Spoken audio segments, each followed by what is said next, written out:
Il est 19h, bonsoir à tous, merci d'être avec nous ce soir, ravi de vous retrouver. Voici les titres de l'actualité de ce samedi 25 mai. Soulagement pour une partie des Polynésiens bloqués en Nouvelle-Calédonie suite aux émeutes. Un avion militaire doit ramener 80 d'entre eux demain au Fénois. Top départ de la Shiseido Tahiti Pro aujourd'hui, première journée de compétition qui a plutôt réussi à nos Polynésiens, Wahine Fierro et Mihimana Braille. Une compétition qui se déroule sous le regard des gendarmes.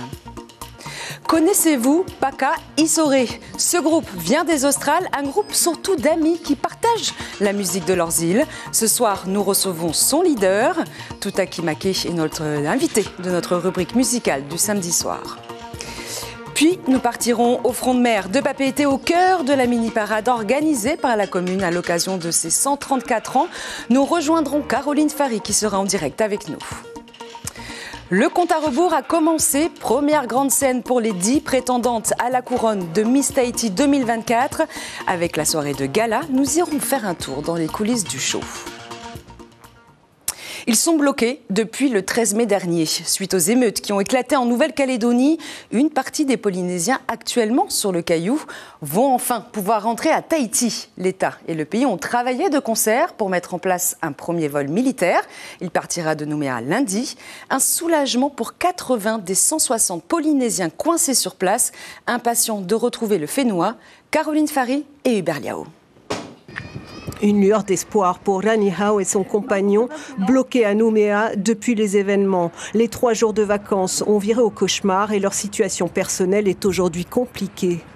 Tous les 2-3 jours, on nous dit que l'aéroport est encore fermé pour 2-3 jours supplémentaires. Donc moi, je fonds en larmes, toujours, parce que j'ai mon petit de 2 mois qui est à Tahiti, pardon. Et qui m'attend, et qui nous manque, et on n'a pas de nouvelles, on se sent totalement oubliés. Même problème pour 8 joueurs de l'équipe de beach tennis venus disputer un tournoi. Le plus jeune de mes fils qui est avec moi ici, et du coup qui loupe bien plus de jours de lycée que prévu initialement, avec le bac français qui se rapproche. Et j'ai mon cadet qui est tout seul à Tahiti, qui attend désespérément qu'on rentre. Depuis le début des émeutes, 2 plateformes numériques ont recensé les Polynésiens demandeurs, celle de l'État en Nouvelle-Calédonie et celle du pays à Tahiti. L'avion de l'armée, un A400M, pourra embarquer 80 personnes. Priorité est donnée aux Polynésiens en situation particulière. Nous avons priorisé en fonction de ces situations. Des situations de santé, des situations familiales, aussi des situations professionnelles. Et donc nous avons dressé une liste avec plusieurs, on va dire, priorités à respecter. Cette liste a été transmise au commissariat ici, elle a été ensuite relayée au commissariat à Nouméa et ces gens devraient embarquer, on espère, bientôt et arriver au Fénois bientôt. Au total, 12 000 personnes étaient bloquées depuis le 13 mai en Nouvelle-Calédonie. Et l'avion de l'armée devrait arriver demain en début de soirée à Tahiti Faa'a. La Nouvelle-Calédonie enregistre à ce jour 7 morts depuis le début des émeutes. La réouverture de l'aéroport international de Tontouta aux vols commerciaux a de nouveau été reportée. Elle est prévue pour le 28 mai. C'est parti pour la Shiseido Tahiti Pro 2024. Première journée de compétition après 3 jours de waiting period. Avec des bonnes nouvelles opposées à Caitlin Simers, numéro 1 mondial, et Tyler White, championne du monde en 2016. Wahine Fierro a su dérouler son talent sur Taupo, grâce notamment à une vague notée 9,33 points. La surfeuse de Wahine se qualifie donc pour les quarts de finale. Mihimana Braille, vainqueur des triailles, passe vainqueur des triailles en 2021. Mihimana Braille est au micro de Heyari Tayata. Je me suis senti bien, peut-être trop bien même, tu vois, et des fois il y a des choses aussi à prendre en compte, enfin, trop bien. J'étais bien parti comme je disais et après, dans la série je pense que j'étais actif et à un moment il fallait quand même que je sois patient. Mais je pense que c'est juste cette vague-là, ça aurait changé tout la situation de la série, je pense, et j'étais légèrement placé trop dedans pour cette vague qui est arrivée un peu dehors. Mais on reset et il y a d'autres opportunités, il y a une autre opportunité au deuxième round là qui va arriver. On va essayer de reset et de go big, quoi. Compétition ou pas, ils sont sur le pied de guerre. En prévision des Jeux Olympiques, la brigade nautique de la gendarmerie renforce son dispositif de contrôle sur le site de Havae. 12 gendarmes mobilisés sur le plan d'eau, 3 bateaux et 2 jet-skis. La mission, quadriller la zone et s'assurer que tout est en règle. Attention, les contrôles vont être plus sévères. Immersion avec Hayari Tayata et Sandroli. Compétition de surf basse en plein, le major Da Silva et ses équipes effectuent leur mission du jour, contrôle et sécurisation des lieux. Je viens juste de faire un petit contrôle de sécurité, rapide, pas long. Ce qui m'intéresse à l'heure actuelle, c'est pas ta documentation, c'est surtout tout ton armement de sécurité. Gilet, ok, ça marche. Sur le site, une vingtaine de bateaux, des officiels, mais aussi des prestataires touristiques. Pour être autorisés à rester sur place, tous doivent impérativement être déclarés sur la liste officielle. Savoir si les prestataires qui viennent sur la vague sont les prestataires autorisés. Donc les infractions principales sont le manquement aux règles liées à la sécurité, donc tout ce qui est non-port du gilet, les documents non disponibles sur les bateaux, voire pour certains qui n'ont pas l'armement de sécurité. Donc tout ça, ça sera contrôlé à l'occasion de l'événement. Et pour l'organisation, pour le concours à l'organisation, on vérifie effectivement que les règles d'accès sur le site sont respectées. Les règles d'accès, c'est tout simplement soit le macaron qu'on a sur les VNM, donc les jet skis, soit les drapeaux qui sont sur les bateaux. Pendant les épreuves des Jeux Olympiques, l'accès au site sera encore plus réglementé. L'effectif de la brigade nautique doublé pour l'occasion. Toute opération avec les équipes terrestres transiteront par ce poste de commandement à Veirao. Zouloua de Papa Charlie, pareil. Zouloua, sur écoute, Papa Charlie. Oui, votre situation. Mise en place terminée, prêt à procéder aux différents contrôles. C'est l'échelon de coordination des différents groupes tactiques qui vont être engagés pendant les Jeux Olympiques, soit environ 250 à 280 personnels par jour entre les opérationnels et ceux en charge de leur soutien. Est-ce qu'on appréhende ? Non, puisqu'on se prépare depuis de nombreux mois et on est quand même relativement habitué à gérer ce genre d'événements. En ce premier jour de compétition, les gendarmes font encore de la prévention, mais ceux-ci ne tarderont pas à appliquer des sanctions si les règles ne sont pas respectées. Et ne ratez pas ce soir la page spéciale à 19h25, juste après ce journal. Compétition, ambiance, vous saurez tout de la première journée de la Shiseido Tahiti Pro 2024.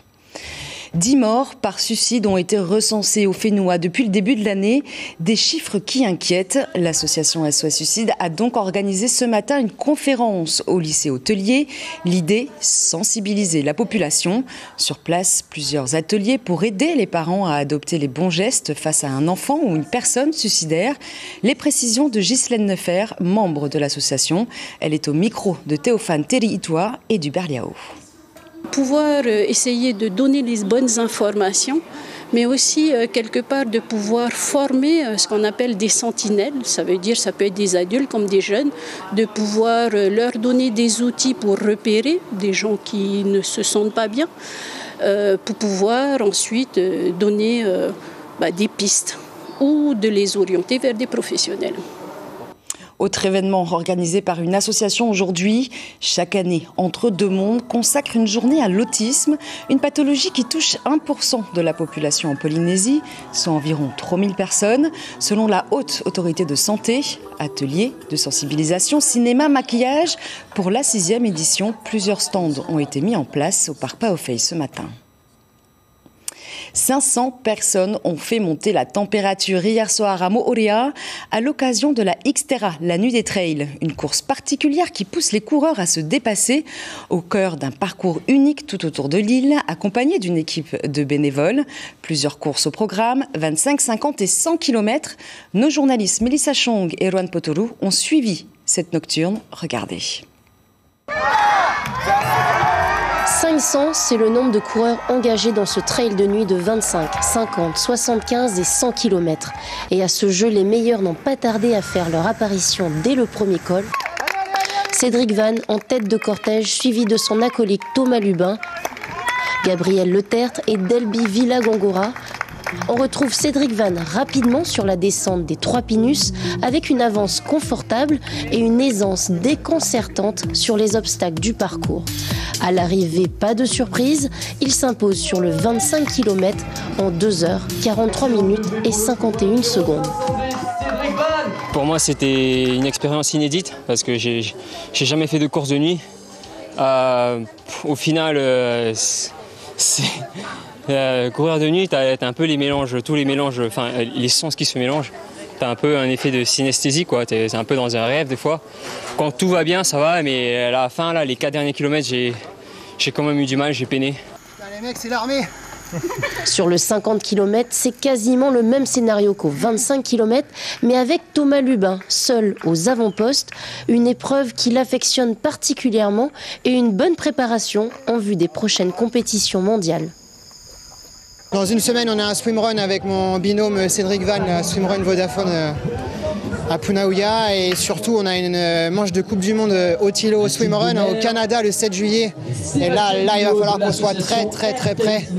Donc j'ai pas voulu gratter trop de cartouches. Je suis très content aujourd'hui.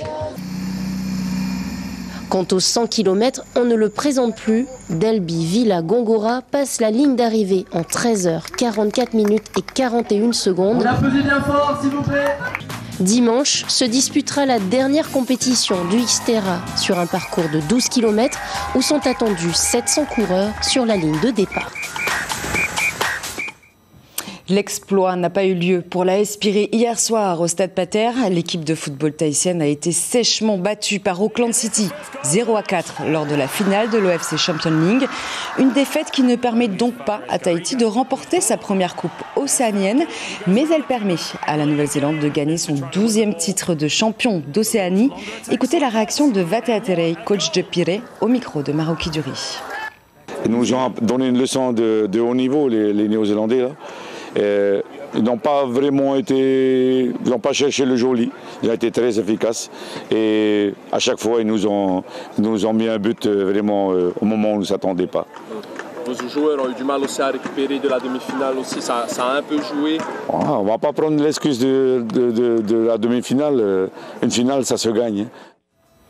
Et place à présent à notre rubrique musicale du samedi soir, Hono Rawa.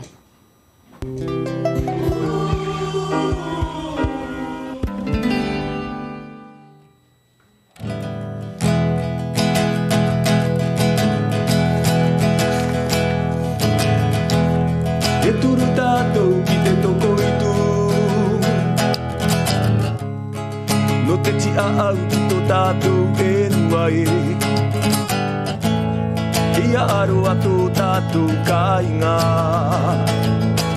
Kia riro te rima o te tai ke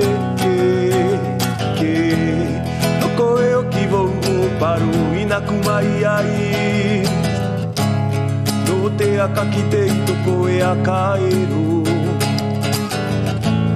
Ia paruru ia kia katura ia koe E ora doku te ui o muri mai Au e toku e nua Ia a koe ki a haru ia Au e toku e nua Ia a koe ki a ho ia Au e toku ka inga Ia aroa koe ki a kia ia Au e toku ka inga Ia aroa koe ki a ta niu ia Yaorana Tutakimake, vous êtes du groupe Paka Isore. Merci d'être avec nous ce soir. Alonga.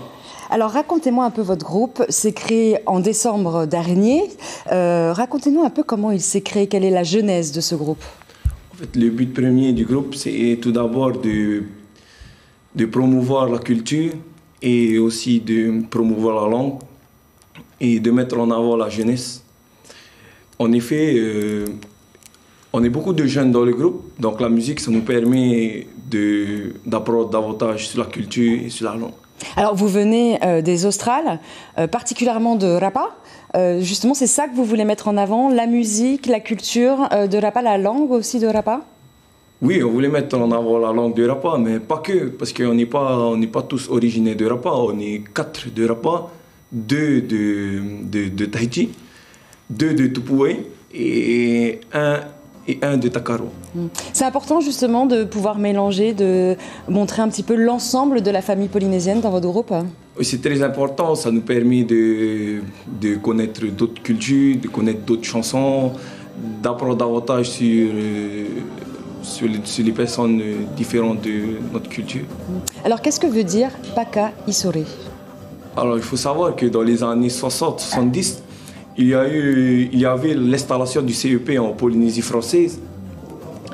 On parle beaucoup de Moruroa, de Fangataufa, de Maariva, mais on parle très peu des Australes, de Tupoué et de Rapa, parce qu'il y avait l'installation aussi du CEP à Rapa. Un jour, il y avait un nouveau produit qui est arrivé à Rapa. Et il faut savoir qu'en ces temps-là, les maisons à Rapa étaient toujours faites de bambou. Du coup, le nouveau produit est arrivé.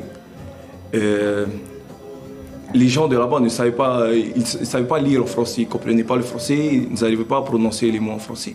Du coup, sur cette plaque, il y avait marqué plaque isolante, plaque à isoler.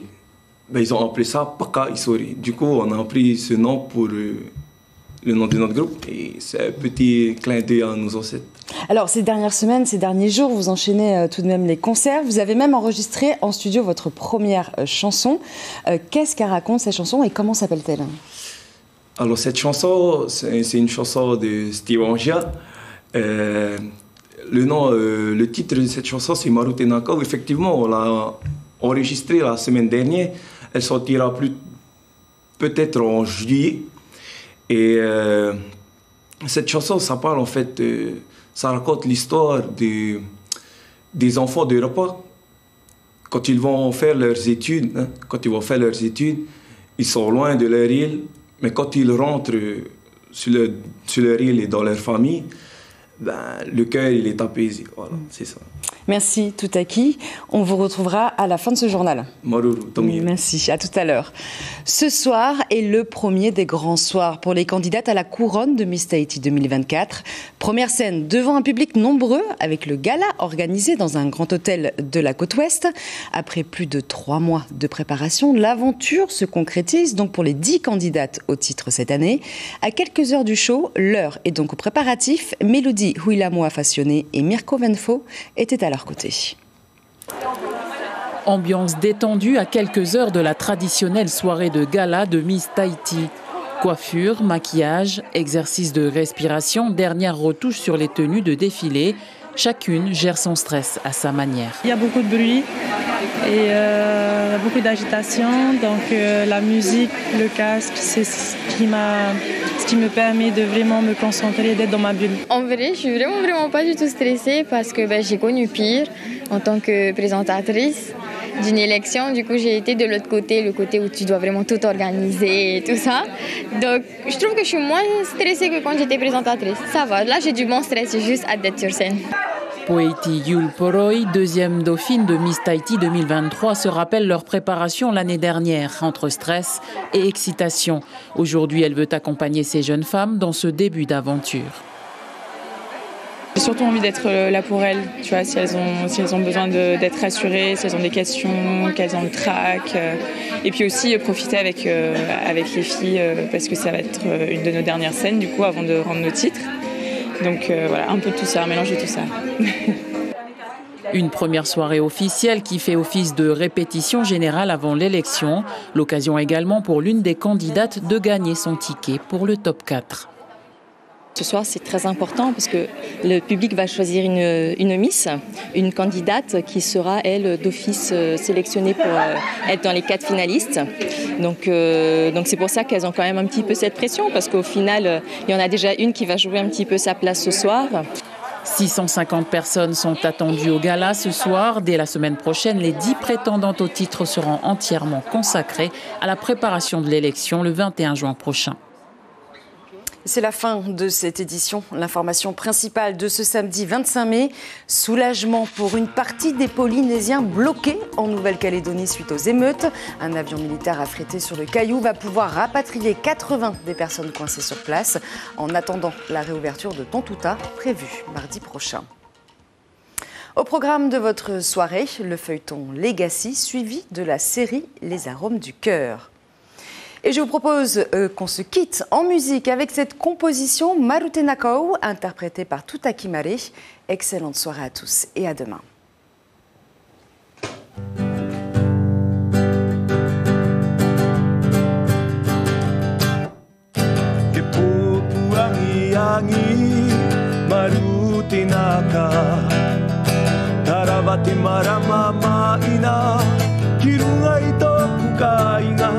Kanapate kevenga Turamakuto kukainga Enuara paiti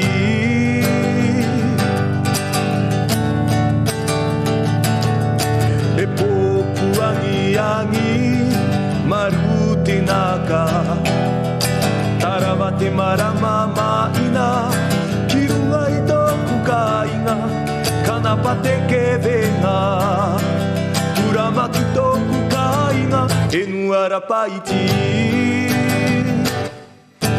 Eruki mane aneara Tenei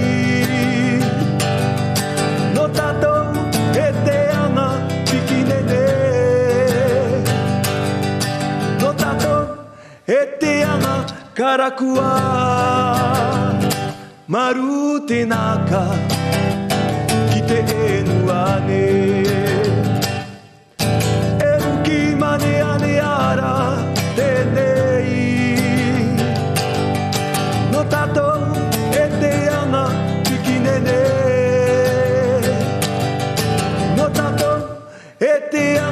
Karakua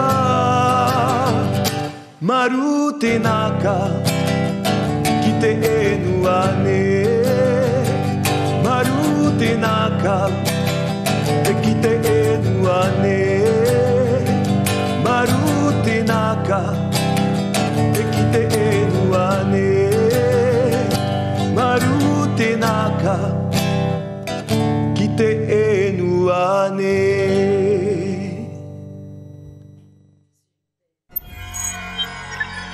Retrouvez ce programme en replay sur notre site internet